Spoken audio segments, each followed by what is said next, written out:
C'est incroyable. Ce seraient les extraterrestres qui auraient construit les pyramides d'Égypte et d'Amérique latine aussi. Génial! Hey, ça vous tenterait pas de m'en déposer une petite dans mon jardin aussi? Ah, tiens. Hop, hop, hop, hop. Thomas, on se calme tout de suite.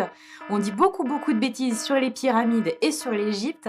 Je suis égyptologue et ça fait des années que je travaille sur le sujet de la désinformation en archéologie. On va revenir là-dessus et on va expliquer tout ça.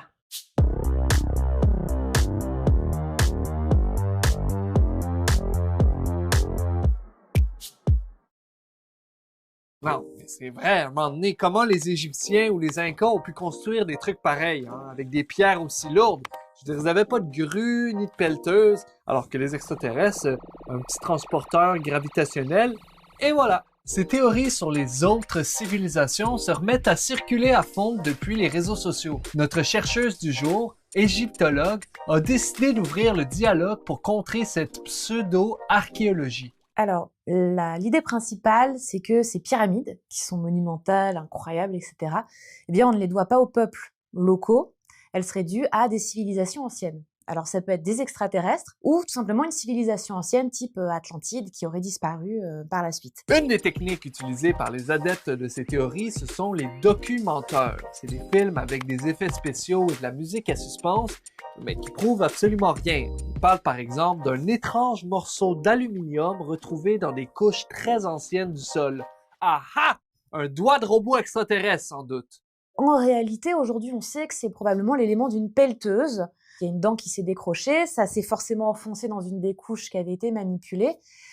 Donc c'est débunké, mais ça continue à circuler. Le mystère se vend bien parce que tout simplement, c'est un peu une réponse à tout, sans avoir beaucoup d'efforts derrière. Ça peut être aussi valorisant de se dire, bah moi j'ai compris, j'ai même mieux compris qu'eux en fait. Et là, on a un parallèle avec les théories du complot, que eux qui nous cachent quelque chose, etc. Et moi je sais, et vous ne savez pas. Ok, on oublie l'idée d'un mystère sensationnel, mais quand même, toi, est-ce que tu sais comment ces pierres ont été transportées, taillées, assemblées? Dans les sciences humaines, telles que l'archéologie, l'égyptologie, on n'a pas de preuve absolue. Ça, il faut en faire le deuil, c'est comme ça, jusqu'à ce qu'on invente une machine à remonter le temps et qu'on remonte le temps, on n'a pas de preuve absolue. Par contre, on peut avoir un faisceau d'indices qui vont nous orienter vers l'hypothèse la plus vraisemblable. Des traces d'outils, des outils.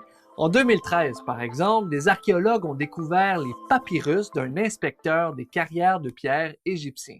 Ce monsieur, ce Merer, qui, au jour le jour, expliquait combien de pierres, du coup, étaient renvoyées au chantier de la pyramide de Khéops. Et en ce qui concerne les données archéologiques, eh bien, on a les traces de pores artificiels qui permettaient d'avancer finalement au plus près de la pyramide en bateau. On va aussi avoir des rampes.